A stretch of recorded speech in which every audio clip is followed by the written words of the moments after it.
Olá, aqui quem fala é o Davi e seja muito bem-vindo ao nosso humilde canal. Você que já faz parte da nossa família, muito obrigado pela sua presença, é vocês que tornam esse conteúdo possível. E você que chegou agora, fica aqui o convite para você fazer parte da nossa humilde família, tá certo?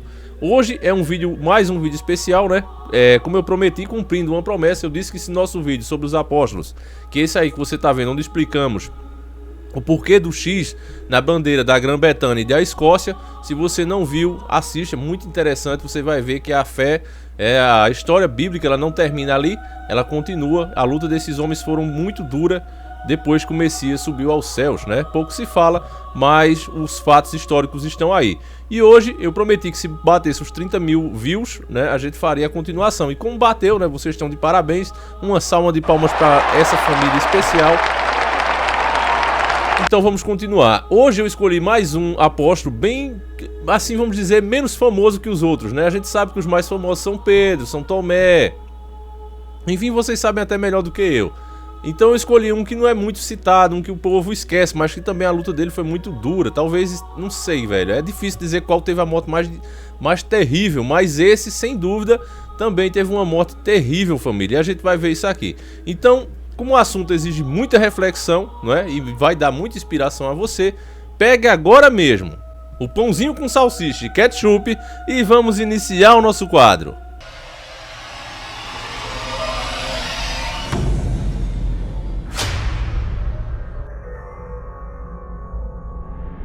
Hoje, família, você vai ouvir a história do apóstolo Bartolomeu, chamado pela Igreja Católica de São Bartolomeu, né? Vocês sabem que a gente transforma todo mundo em santo.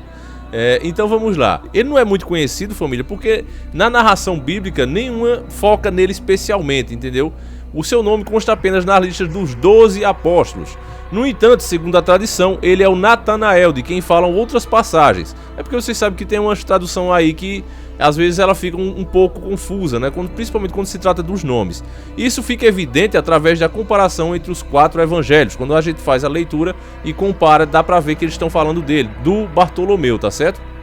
Então, muitos entendem que o Bartolomeu, na verdade, é o Natanael. Essa associação é feita em uma parte bíblica que diz: São Filipe comunicou a Natanael, São Bartolomeu, que havia encontrado o Messias, e que essa província de Nazaré, ao que Natanael responde dura e preconceituosamente, né? Ele não gostava do pessoal que vinha de Nazaré. E ele fala: de Nazaré? Pode vir alguma coisa de boa? Aí você vê que esse negócio de preconceito, né? Antigamente não tinha uns partidos políticos para ficar de esquerda e direita uns contra os outros. Então tinha-se com as próprias cidades. Aí quando eu falo, ó, quando os caras disseram a ele, ó, tá vindo aí um profeta, né, de Nazaré. E aí ele responde: de Nazaré? Pode vir alguma coisa boa? Jó está na Bíblia em Jó 1,46. No Novo Testamento. Isso é muito importante, família, porque mostra um contexto, né, da história e também a espera da vinda do Messias. No primeiro encontro do Bartolomeu, ou Natanael, como você quiser chamar, o primeiro encontro dele com Jesus, ou Yahushua, como alguns preferem chamar, você vê que até no nosso meio ainda existe briga, né, por causa disso, os nomes. Ele recebe um elogio, porque Cristo viu que ele era sincero, família. Aí ele diz: aqui está um verdadeiro israelita, em que não há fingimento. Jó 1,47. E aí o apóstolo responde, né? Ele responde: como me conheces? Jesus, ou Yahushua, responde de forma que não podemos compreender claramente, somente através das escrituras. Antes que Filipe te chamasse, eu te vi quando estava sobre a figueira. Com certeza se tratava de um momento crítico e decisivo na vida de Natanael. Após essa revelação de Jesus, Natanael faz a sua adesão ao Mestre com a seguinte promessa de fé: Rabi, tu és filho de Deus, tu és o rei de Israel. Ele reconheceu naquele momento. Eu não sei aqui, tem que ler as escrituras, né, pra gente ver qual foi esse momento na figueira. Deve ter sido, como aqui está escrito, um momento muito importante, né? Tanto que quando Jesus falou, ele, esse cara só pode ser filho de Deus mesmo. Para ele saber disso, só pode ser filho de Deus. Então o cara reconheceu no mesmo instante e começou a seguir Cristo a partir dali. O São Bartolomeu, ou como você queira chamar, Natanael, tá certo? Natanael significa Deus deu. O significado desse nome fica claro levando-se em conta que ele vinha de Cana, onde deve ter testemunhado a ação de Jesus nas bordas de Cana. Jó 2:11. Ele foi um dos 12 apóstolos mencionados nos Atos dos Apóstolos. Seu nome significa filho de Talomai. Bem, família, como eu disse desde o outro vídeo, eu sei que alguns não assistiram, né? Tá assistindo esse agora, depois por favor assistam. Mas eu disse lá que nós não somos donos da verdade, ok, família? A morte dos apóstolos é um assunto muito contraditório que gera discussão desde aquela época e agora. também, porque são poucos os que são relatados. Na verdade, só um é relatado, que é o de Judas Iscariote, né, que diz que ele se enforcou. Mas os outros, a gente também vai falar sobre isso. Mas no caso dos outros, muitos documentos relatam como eles morreram, documentos históricos, por isso que eu digo, não há como negar a vinda de Cristo. Os caras podem até negar a divindade dele, mas que existiu os apóstolos e que existiu um homem chamado Yahushua, ou Jesus Cristo, isso sim, e ele fez grande revolução. Agora, o que eles discutem é a divindade, mas aí basta você ler os evangelhos e você vê que de fato não poderia se tratar apenas de um homem, é uma coisa que realmente vem do Criador. Então, no caso do Bartolomeu, ele também tem várias descrições em mais de um documento de como foi a morte dele, tá certo? E nós vamos ver alguma, e eu vou dizer a que eu mais acredito que foi. Uma das mortes dele está na tradição da Igreja Católica, que afirma que ele foi posto em um saco e lançado no mar ainda vivo.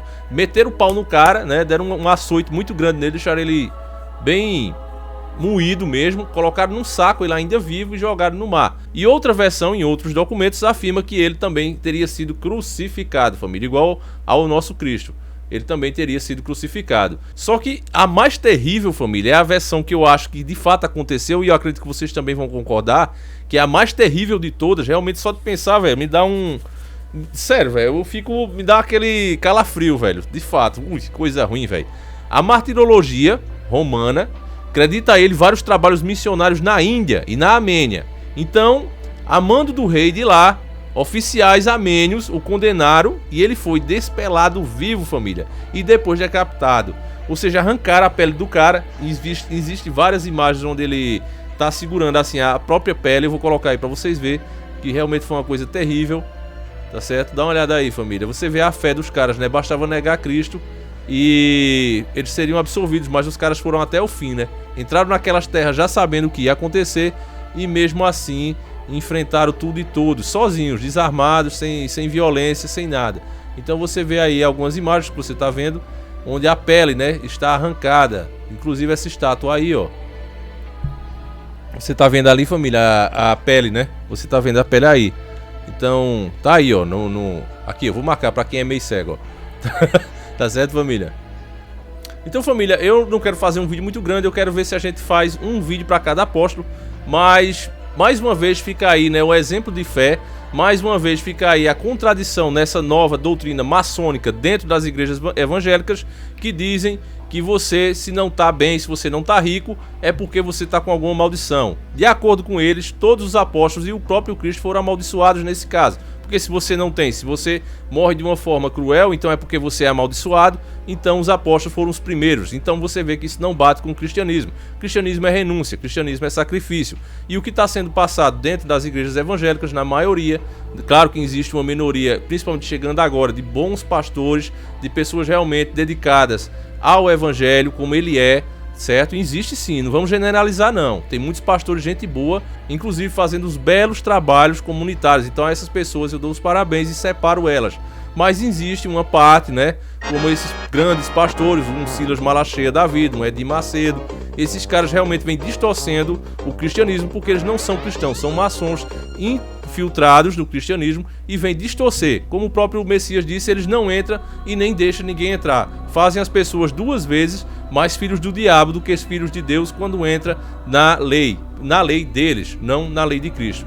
Então, nós não somos aqui contra capitalismo, nada desse tipo. Eu acho que se você trabalha, você tem que ter. É assim. Mas você também não deve viver só em função disso. Você não deve perder a sua humanidade atrás disso, né? A gente tem que ter o suficiente para ter uma vida confortável. Deus ajuda quem cedo madruga, sempre foi assim. Como ele mesmo prometeu ao rei Davi: eu te daria o dobro se fosse o teu desejo. Então, eu acredito que sim, Deus ajuda todos os seus filhos. Como ele mesmo disse, né? Ele disse que nós não devíamos nos preocupar tanto com isso, porque ele até fez uma pergunta, né? Ele disse: quem plantou essas árvores? Quem deu de comida a esses pássaros hoje? E as pessoas disseram: não, ninguém plantou, ninguém deu comida a esses pássaros, a esses animais selvagens. E Cristo disse: pois é, mesmo assim o Pai, Deus, trata de todo dia dar o sustento a eles. E eles são seres menores. Imagine vocês que são tão importantes para eles. E se vocês que têm um coração ruim cuidam dos filhos de vocês, imagine o Pai que é bom e é puro. Então, infelizmente, a gente vê isso, né? Muito cristão hoje se preocupa mais com os bens materiais do que com a sua espiritualidade. E é isso que é errado. Não é o fato de você ter as coisas e você ser uma boa pessoa. É o fato de você ser ganancioso e viver em torno disso. Então não vamos misturar aqui para que as pessoas... esses caras aí são um tipo de comunista evangélico, quer que todo mundo seja pobre. Não, eu não sou a favor disso. Eu acho que se você pode ter uma boa condição, já é Deus que está lhe abençoando mesmo também. E se você não tem, irmão, nós já sabemos também que o reino de Deus não é aqui nesse mundo. Ele até disse, né, quando perguntaram a ele, se eu fosse rei, teriam me entregado para morrer? Então, né, naquela parte da crucificação, o nosso querido Messias disse isso. Então a gente já sabe que aqui dá para conseguir, sim, mas não é a nossa meta, tá certo? A nossa meta é a nossa espiritualidade. Então é isso, irmãos, espero que vocês tenham gostado. Desculpe alguma coisa se vocês não concordam, quero saber também a opinião de vocês. De que forma vocês acham que o Bartolomeu, ou Natanael, como eu acho mais bonito chamar, qual forma vocês acham que ele morreu? Foi crucificado, foi decapitado, foi jogado ao mar, ou realmente arrancaram a pele dele e depois decapitaram? Qual a versão que você achou melhor? E também, se esse vídeo bater os 30 mil, nós continuaremos com outro apóstolo e eu vou escolher sempre os mais desconhecidos, tá certo, família? Então deixa o like, compartilha, traz mais um para essa grande família e eu vou ficando por aqui. Que o nosso Yahushua acompanhe e proteja vocês e que o lindo exemplo desses apóstolos de fé e coragem sirva para todos nós nos dias de hoje. Sem adoração, como disse Cristo, nenhum homem é digno de adoração, mas fica o belo exemplo para nos inspirar a também querer ser como ele, já que não dá para a gente ser como Deus, né? Nem nós queremos, né? Sabemos que é impossível, mas que pelo menos possamos ter a mesma fé e a coragem que esses apóstolos um dia tiveram, tá certo? Então fiquem com Deus, um abraço e tamo junto.